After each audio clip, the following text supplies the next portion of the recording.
Assalamualaikum warahmatullahi wabarakatuh. Kembali lagi dengan saya Barnas, yang pada kesempatan kali ini aku pengen cerita tentang kisah para tokoh intelektual di awal berdirinya kota Metro. Oke, teman-teman, sebelum sampai ke situ, jadi sebagaimana kita ketahui ya teman-teman, kota Metro yang kondisinya sudah seperti saat ini, yang bisa dibilang sudah menjadi salah satu kota atau kota kabupaten ya, atau kota ya Metro.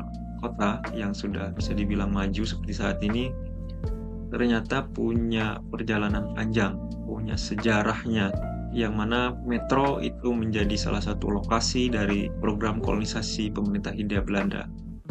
Nah, untuk kolonisasi di Metro itu pemerintah Hindia Belanda mulai membuka kolonisasi di Metro itu pada tahun 1935, yang mana sebutan untuk kolonisasinya itu adalah kolonisasi Sukadana, yang ibu kotanya itu berada di Metro. Metro secara resmi menjadi ibu kota dari kolonisasi Sukadana itu pada tanggal 9 Juni 1937, yang mana ketika itu Metro statusnya dialihkan menjadi asisten kewedanaan di Residen Lampung atau di kolonisasi Sukadana. Yang ketika itu asisten wedana yang pertama itu yang diangkat oleh Residen Lampung yang bernama HR Mekker. Dia yang diangkat adalah Raden Mas Sudarto.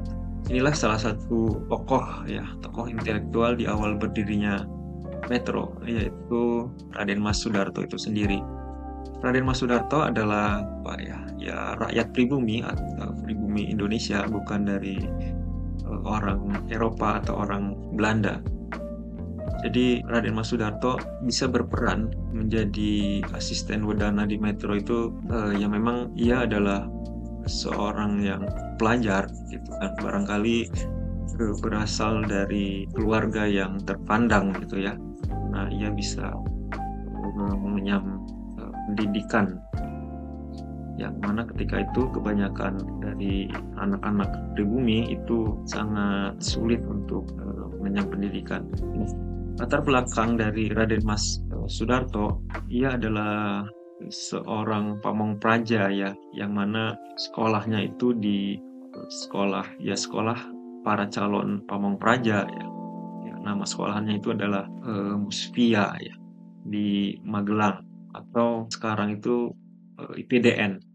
Dari memiliki latar belakang pendidikan itulah barangkali Residen Lampung, HR Mekker itu memilih atau mengangkat Raden Mas Sudarso untuk menjadi asisten wedana di Metro.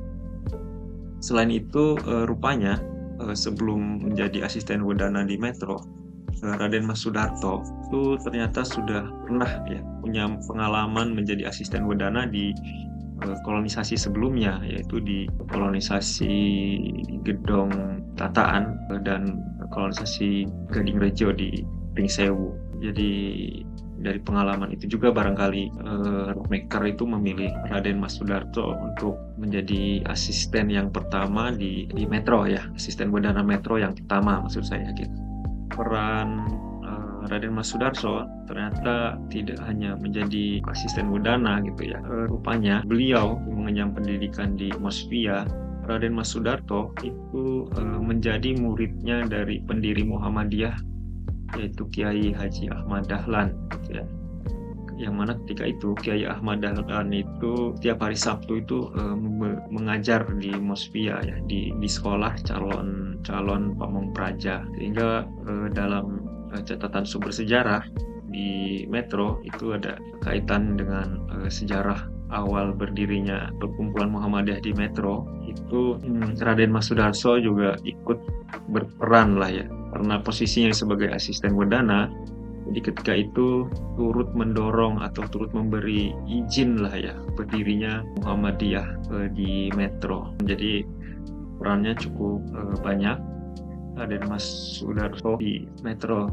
Bahkan setelah kemerdekaan, ia juga turut berjuang ya. Lalu tokoh intelektual di awal berdirinya Metro yang kedua adalah Dr. Sumarno Hadiwinoto. Nah, kenapa ada dokter di kolonisasi Sukadana ketika itu? Jadi barangkali pemerintah Hindia Belanda itu belajar lah ya, belajar dari program kolonisasi di lokasi lain, di Gedong Tataan atau di Pringsewu gitu lah, yang ketika itu tidak menyiapkan tenaga medis, yang dalam catatan sumber sejarah itu para kolonis, para penduduk yang dari Jawa yang dipindahkan ke Lampung itu banyak mengalami sakit dan bahkan hingga meninggal gitu ya.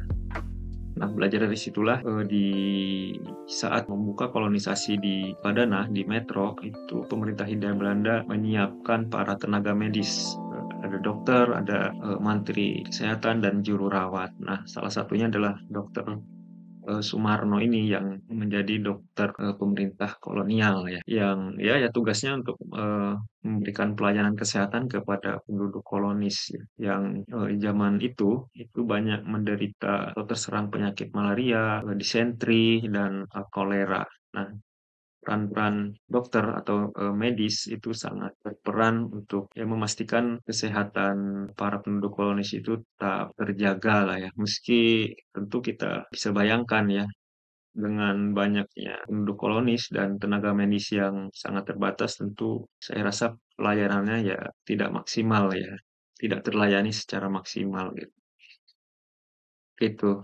Nah, Raden Mas, maksud saya Dr. Sumarno juga selain berperan sebagai dokter di menjelang akhir kemerdekaan, bahkan setelah kemerdekaan itu ia turut bergerilya ya, membantu Tentara Nasional Indonesia melawan agresi Belanda II. Oke, lalu siapakah tokoh yang ketiga? Jadi tokoh intelektual di masa awal berdirinya Metro itu yaitu bernama Kamijo Sososudarmo. Ia bisa dibilang sebagai pelopor kesehatan dan pejuang kemerdekaan.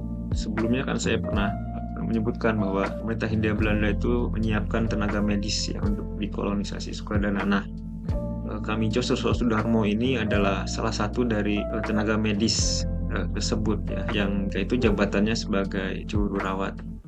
Di mana peran Sososudarmo? Jadi ketika itu Kamijo Sososudarmo itu menjadi juru rawat di rumah sakit misi dan poliklinik pemerintah di Metro, merawat para penduduk kolonis ya, memastikan kesehatan penduduk kolonis itu terjaga. Nah, yang tragis itu di mana setelah kemerdekaan Sososudarmo ini turut sama dengan Dr. Sumarno itu turut berjuang ya mempertahankan kemerdekaan. Jika bergerilya peran menjadi dengan keahliannya di medis, ia turut mengobati para tentara-tentara nasional gitu ya, pejuang lokal, sehingga karena perannya tersebut Kamijo Sososudarmo itu menjadi target untuk ditangkap oleh tentara Belanda. Dan sayang sekali, sangat menyedihkan bahwa Kamijo Sososudarmo berhasil tertangkap dan harus dieksekusi mati di Metro ya. Kalau tidak salah lokasinya itu di lapangan 22 Metro Pusat sekarang. Itulah teman-teman informasi 3 tokoh intelektual di masa awal berdirinya Metro. Apa yang bisa kita ambil atau dari kisah para tokoh-tokoh ini? Ya minimal kita bisa belajar ya teman-teman, dengan intelektual yang mereka miliki, dengan kemampuan yang mereka miliki, dengan keahlian yang mereka miliki, dengan kekuasaan yang mereka pegang, seperti kekuasaan yang dipegang oleh Raden Mas Sudarso. Itu kekuasaannya, keahliannya itu digunakan untuk membela kepentingan bangsa, membela kepentingan masyarakat gitu ya.